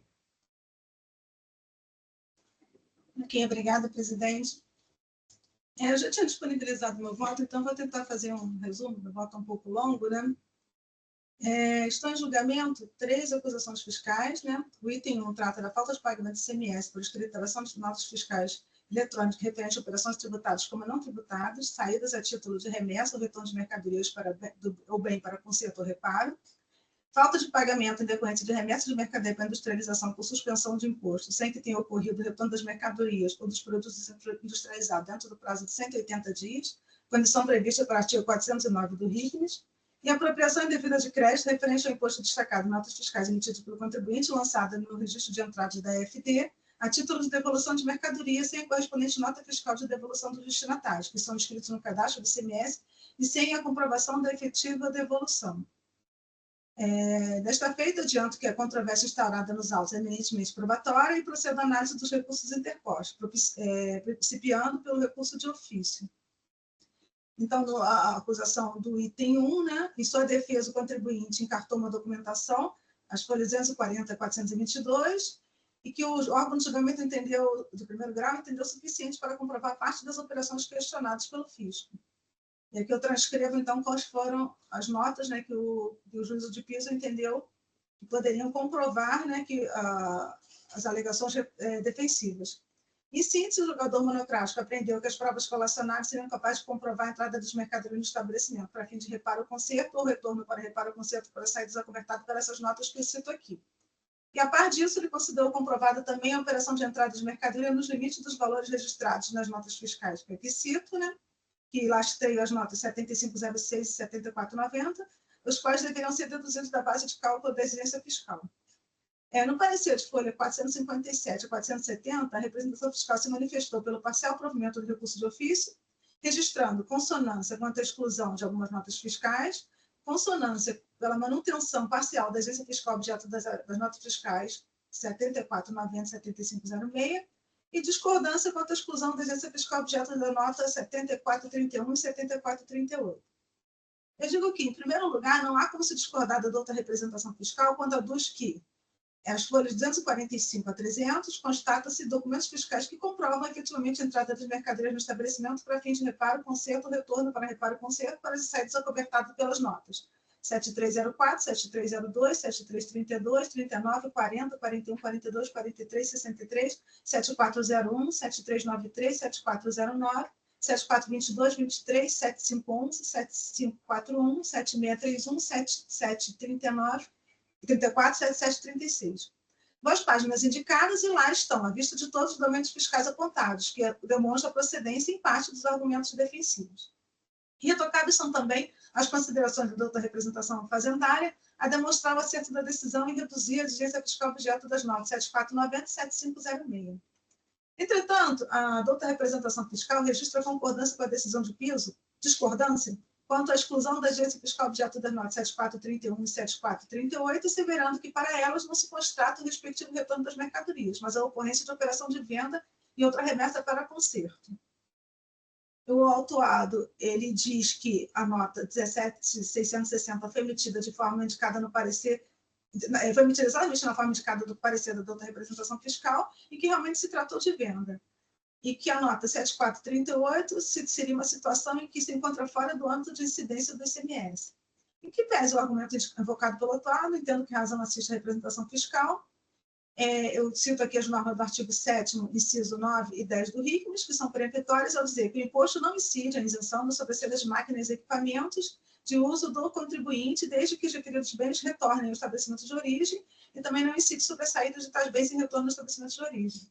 Eu cito o artigo 111 do CTN, né, sobre a outorga de isenção deve ser interpretada de forma literal. E, no caso das remessas 7431 e 7438, não se constata nos autos provas do retorno das mercadorias, mas a ocorrência de operação de venda e outra remessa para conserto, respectivamente. Sendo certo que, não havendo prova do retorno dos bens para conserto e reparo, considera-se a operação de saída para remessa é tributada. Vale recordar que a isenção é a dispensa do pagamento de um tributo devido em face da ocorrência do sapato gerador. Constitui exceção instituída por lei a regra jurídica da tributação. E aqui eu cito a ADI 286.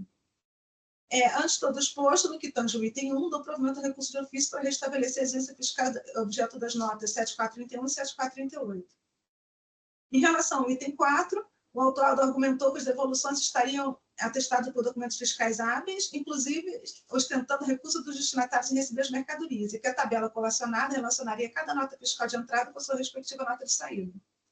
Ao analisar a controvérsia posta, o juízo de piso consignou o entendimento de que o contribuinte que receber em retorno mercadorias não entregues ao destinatário, também contribuinte e não sujeito ao regime do simples, deve observar as regras contidas no artigo 136 e 435 do RICMES, e a comprovação do recuso do destinatário da efetiva devolução das mercadorias exigiria a apresentação das notas fiscais emitidas pelo destinatário ou da recusa destes, aposta no verso das notas fiscais de saída, bem como desconhecimento de transporte, quando fosse o caso.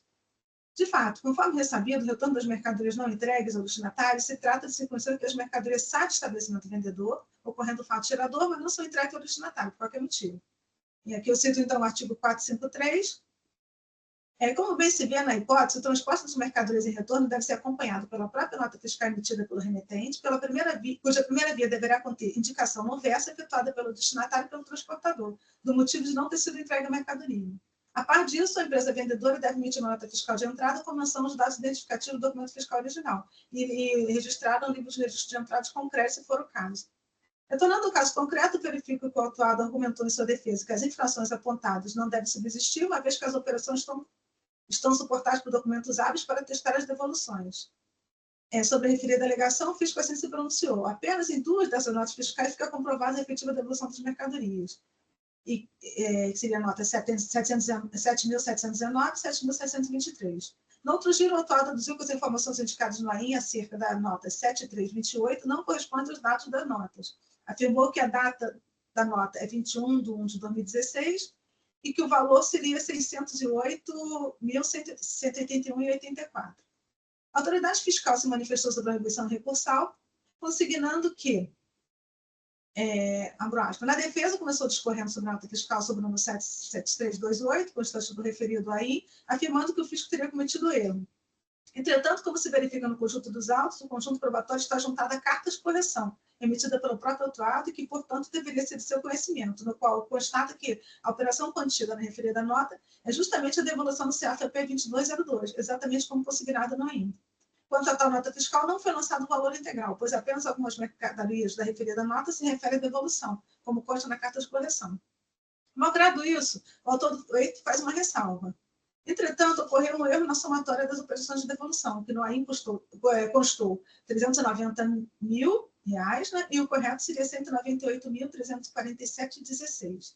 Entretanto, o erro de cálculo na somatória contido na nota fiscal podem ser corrigidos. O juízo de piso analisou os argumentos das partes, o acervo probatório dos autos, promovendo a redução do quanto do débito fiscal exigido no item 4, com base no entendimento do fisco.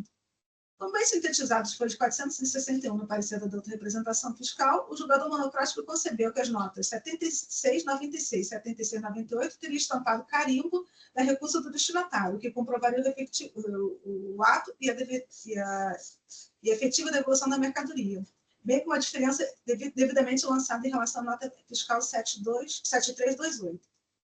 A representação fiscal se manifestou pelo parcial provimento do recurso de ofício quanto ao item 4, registrando consonância quanto à exclusão da exigência do imposto na nota 7719 e 7723, discordância quanto à redução da base de cálculo lançada pela fiscalização em relação às notas 7328, que o valor deveria efetivamente ser de R$390 mil. No que tange as notas fiscais 7.719 e 7.723, ponderando as obrigações acessórias dispostas no supracitado artigo 453 do RICMES, promove o exame dos autos e constato que, de fato, nas notas fiscais 7.719 e 7.723, objeto da atuação fiscal, há menção dos dados identificativos dos documentos fiscais de saídas originais, notas 7698 e 7696.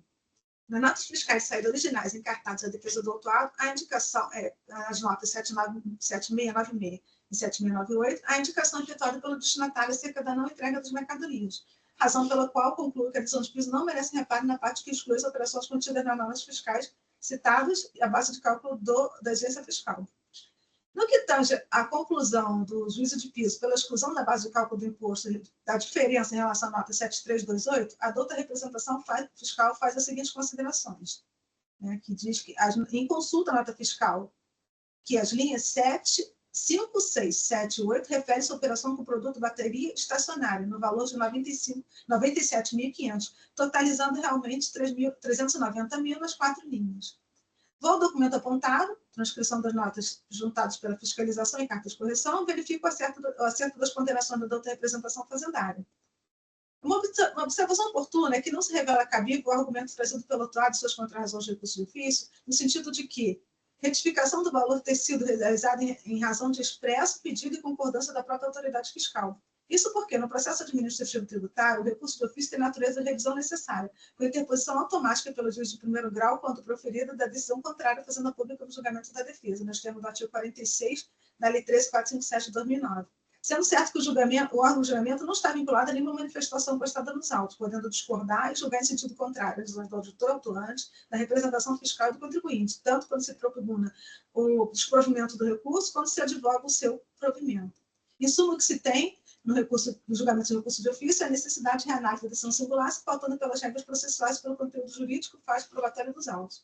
Assim sendo, no que tange o item 4 do AIN, do provimento de recurso de ofício, reformulando a decisão de ofício para restabelecer a exigência fiscal relativa à nota 7328. Ao fim, eu conheço e dou parcial provimento de recurso de ofício em relação ao item 1, para restabelecer a exigência fiscal relativa à nota 7431 e 7438, e que no que tange ao item 4, restabelecer integralmente o valor da exigência fiscal relativa à nota 7328. Faço, então, o exame do apelo ordinário interposto. Em relação à apresentação de provas, eu vou passar aqui pela leitura, é que o contribuinte invoca o princípio da verdade material, cogitando a possibilidade de apresentar provas em qualquer momento do processo administrativo. Eu cito, então, aqui o artigo 19 da nossa legislação, né, e digo que a apresentação de provas após o momento processual viola o princípio da concentração dos atos processuais. Então, diante disso, eu entendo que o caso da juntada dos documentos de folha 514, 536 e 545 resta alcançada pela preclusão consumativa. Passo, então, ao exame do item 1 do AIN, né, e digo que o juízo de piso manteve parte do débito fiscal em questão. E se pelo recursal, o autuado aduz a necessidade de reforma da decisão proferida para a exclusão das referidas exigências fiscais por não configurar fato gerador do tributo, por ele existir prazo para retorno dos produtos e em razão da apresentação de documentos e esclarecimentos apresentados. No que diz respeito ao argumento de que as exigências fiscais não configurariam fato gerador do tributo, cabe sublinhar que a hipótese de não incidência e isenção dessas operações estão previstas no artigo 4, inciso 9 e 13 da Lei 6374, e também no artigo 7º, inciso 9 e 10 do RICMES. Sendo certo que, não havendo prova do retorno dos bens remetidos para conserto e reparo, considera-se que a operação de saída é tributada. Com efeito, de acordo com o artigo 2º, né, que eu cito, o fato gerador ocorre na saída de mercadoria a qualquer título, né, de forma que a hipótese de incidência alcança a remessa para fins de conserto e reparo. Note que a prova da configuração cabe ao contribuinte, não ao fisco. E o malogro nessa demonstração não caracteriza mero descumprimento de obrigação acessória, porquanto revelar que o ICMS devido não foi objeto de recolhimento, acarretando a infração por falta de pagamento do imposto. No caso, o autuado sustenta a necessidade de reforma da decisão em razão da apresentação dos documentos e dos esclarecimentos dos documentos encartados no apelo ordinário. Disse que, em relação às notas 7301, 7346, 7396 e 7506, teriam sido encartados outros documentos referentes ao retorno das mercadorias. E quanto à nota fiscal 7490, teria havido o lançamento de forma equivocada, que teria exigido carta de correção. Vale aqui frisar que, consoante a exposta juntada dos documentos de folha 514, 536 e 545, resta alcançada pela preclusão consumativa. Ainda que assim não fosse, sorte não lograria o autuado ante as inúmeras inconsistências que foram apontadas pela douta representação fiscal no parecer de folha 561 a 583. E aqui eu transcrevo as inconsistências que foram apresentadas pela douta representação fiscal e que eu conferi nos autos. E digo que, conquanto o autuado aduz inexistir na legislação paulista prazo para retorno do bem de estabelecimento remitente, veja que, conforme assinalado pela douta representação fiscal no caso das notas 7301 e 7392, o tempo entre a remessa e o retorno das mercadorias extrapola o razoável, mais de 2 anos e 5 meses e mais de 3 anos e 10 meses, respectivamente. Dizer que o prazo extrapolou o razoável é apreender a impossibilidade de os referidos bens de uso do contribuinte serem utilizados no processo produtivo durante o alongado período de conserto e reparo, o que, ao fim e ao cabo, afronta a ratio legis da própria norma isentiva. Diante disso, eu nego provimento ao apelo ordinário no que tange ao item 1. Passa ao item 2, digo que o julgador monocrático reconheceu a insuficiência probatória da defesa, que teria se limitado a afirmar que continua buscando os documentos que comprovam as operações. E, diante disso, o juiz de piso manteve integralmente o débito fiscal. O autuado apresentou apelo recursal, argumentando que, na hipótese de remessa de mercadorias para industrialização com suspensão do imposto, o fato gerador por expressa disposição legal só ocorreria na saída de produtos industrializados do estabelecimento encomendante, que, na circunstância de não ter sido retornado, não teria ocorrido. Segue dizendo que, se fosse o caso, deveria a autoridade fiscal ter lançado penalidade por descumprimento de obrigação acessória. E aqui eu falo sobre o Instituto da Suspensão Tributária, né? Falo do artigo 402 do RICMES, faço um infográfico, e já retomo aqui no item no item 99, dizendo que resta evidente que se não subsome aos ditames normativos da suspensão tributária na sistemática de industrialização de terceiros, a situação fática se submete à incidência irregular do imposto. E passo, então, dizendo que estamos a tratar, então, da interrupção da incidência da suspensão da incidência, né, uma vez que houve remessa sem que tenha ocorrido o retorno das mercadorias no prazo de 180 dias. E uma vez que não foi cumprido o prazo, sendo incabível o argumento de que a autoridade fiscalizatória deveria ter lançado apenas a penalidade. O autuado avança em seu recurso, dizendo que o não retorno das mercadorias teria sido justificado pelo fato de ter ficado sob recuperação judicial nos últimos anos. Para, fim, afirmar que o serviço estava sendo retomado e que teria havido o retorno de algumas mercadorias, e que, no caso dos produtos da nota fiscal 31 e 39. As circunstâncias narradas pelo autuado sensibilizam, mas não são capazes de dar outro desfecho ao caso, até mesmo porque, não só pela intempestividade da prova juntada, também pelo prazo das notas fiscais, que ultrapassam muito o prazo regulamentar de 180 dias. Como diz a doutora representação fiscal, foram 2 anos, 10 meses, 3 semanas em dia. Então, eu também mantenho a agência fiscal objeto do item 2.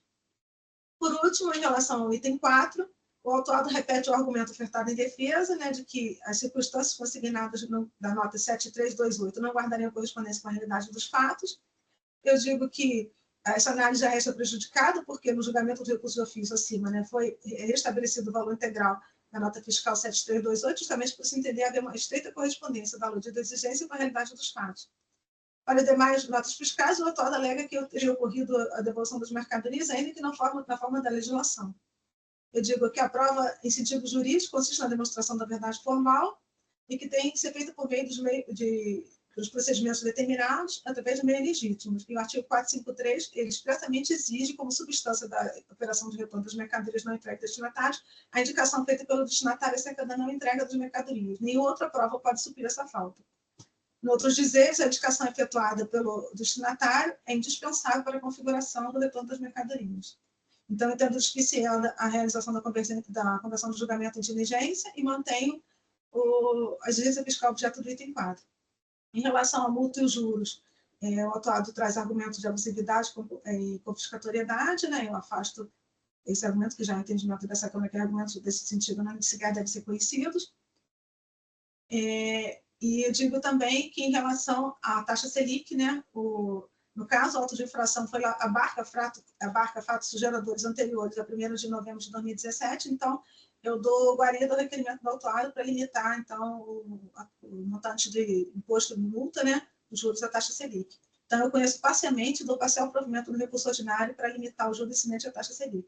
Então, ao fim, eu conheço do recurso de ofício e dou parcial provimento para, em relação ao item 1, restabelecer a agência fiscal relativa às notas 7431 e 7438. No que tange o item 4, restabelecer o valor integral da agência fiscal relativa à nota 7328. Conhecer parcialmente do recurso ordinário e ele dá parcial provimento apenas para aplicar a taxa Selic nos termos da súmula 10 de 2017. É como voto, presidente. Peço desculpas pelo alongado do voto. Obrigado, doutora Luciana. Doutora Luciana já tinha disponibilizado o voto também. Alguém tem alguma dúvida? Gostaria de se manifestar? Nenhuma dúvida, senhor presidente, apenas parabenizar a doutora Luciana pelo excelente voto. Obrigado. Doutor Silvio. Pois não. Eu também gostaria de parabenizar a doutora Luciana pelo costumeiro voto, bastante detalhado, né? Mas, se o senhor me permite, também gostaria de parabenizar os representantes que se manifestaram tanto nas razões de recurso de ofício, quanto nas contrarrazões de recurso ordinário, que se mostraram bastante aprofundados em suas razões e analisaram de forma bastante diligente a documentação fiscal, de forma que tudo que o contribuinte questionou em seus recursos foram abordados nas razões. Então, peço vênias para fazer uma autorreferência no sentido da minha própria diretoria, mas que eu achei importante e relevante fazer em público aqui. Obrigado. Por nada, doutor. É sempre bom deixar registrado aqui os elogios, né? Às vezes a gente vai lá e não tem a contenta manifestação dentro dos autos, mas nesse caso aqui, agradeço o registro por parte do doutor. Fique à vontade, doutora Luciana. Sim, eu também queria aproveitar as palavras do doutor Rodolfo e também parabenizar os representantes fiscais, acho que o trabalho foi impecável. Obrigado. Vamos encerrar. Está registrando o voto, tá, joia? Assim que registrar o voto, eu já vou encerrar os debates e passar a votação.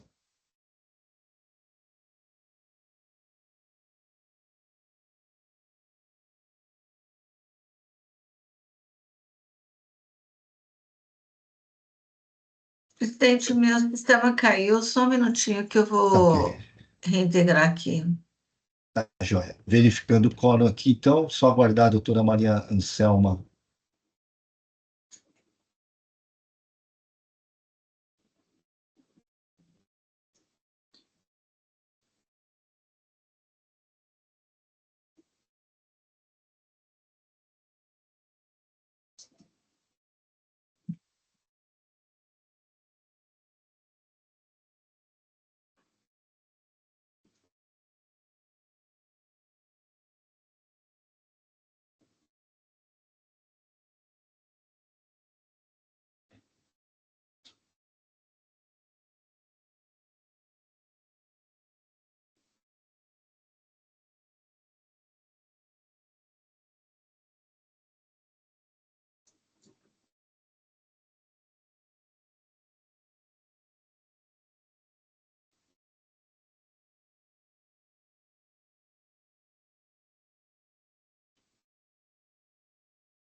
Contínuo, presidente, confirmado presença.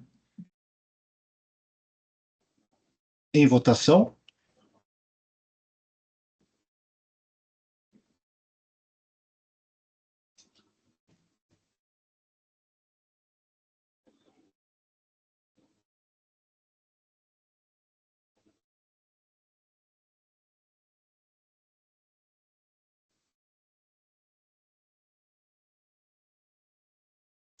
Encerrado o julgamento do AIM 4.126.505, 515, EDB Engenharia do Brasil Limitada, recurso ordinário conhecido e não provido, recurso ordinário conhecido integralmente, parcialmente provido, e recurso de ofício conhecido integralmente, parcialmente provido também. Decisão unânime nos termos do voto da doutora Luciana. Com o julgamento desse processo, eu encerro a sessão de julgamento.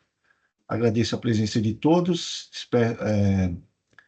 também do Hélio aqui, que nos acompanha, né? Peço a todos que aguardem o encerramento da transmissão e da gravação. Tenham todos um ótimo dia, excelente final de semana.